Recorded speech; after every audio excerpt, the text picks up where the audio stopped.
Welcome to Sai sure diaries. Today என்ன recipe பார்க்க போகிறோம்னா, நம்ம பூண்டு தொக்கு எப்படி செய்யுதுன்னு பார்க்கலாம் வாங்க. கடாயில் எண்ணெய் ஊற்றிட்டு கடுகு போடுங்க, கருவேப்பிலை போடுங்க, ஒன்றும் பாதியமாக அரைச்சி வச்சுருக்க பூண்டியும் போட்டு நல்லா பச்சை வாசனை போகிற அளவுக்கு வதக்குங்க. அது நல்லா வதங்கிட்ட அப்புறமா ஒரு வெங்காயம் 2 தக்காளி அரைச்சி வச்சுருக்கேன், அந்த பேஸ்ட்டையும் போட்டு அதுவும் பச்சை வாசனை போகிற அளவுக்கு நல்லா வதக்கி விடுங்க. அந்த பேஸ்ட் நல்லா வதங்கிட்ட அப்புறமா மஞ்சத்தூள் போட்டு அதையுமே நல்லா வதக்கி எடுங்க. வெங்காயம் தக்காளி அரைச்சி போடுறப்ப அவ்வளோ சீக்கிரத்தில் அதோட பச்சை வாசனை போகாது. ஸோ நல்லா மூடி போட்டு நல்லா வதக்குங்க. அது நல்லா வதங்கிட்ட அப்புறமா மிளகாத்தூள் சேர்க்குறேன்.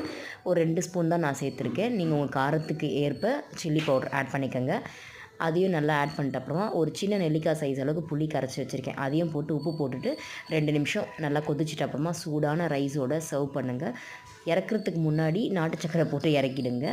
2 நிமிஷம் கிளறி விட்டுட்டு சூடான ரைஸோடு சர்வ் பண்ணுங்கள். சூப்பராக இருக்கும். லைக் பண்ணுங்கள், ஷேர் பண்ணுங்கள், சப்ஸ்கிரைப் பண்ணுங்கள். Have a nice day. Bye.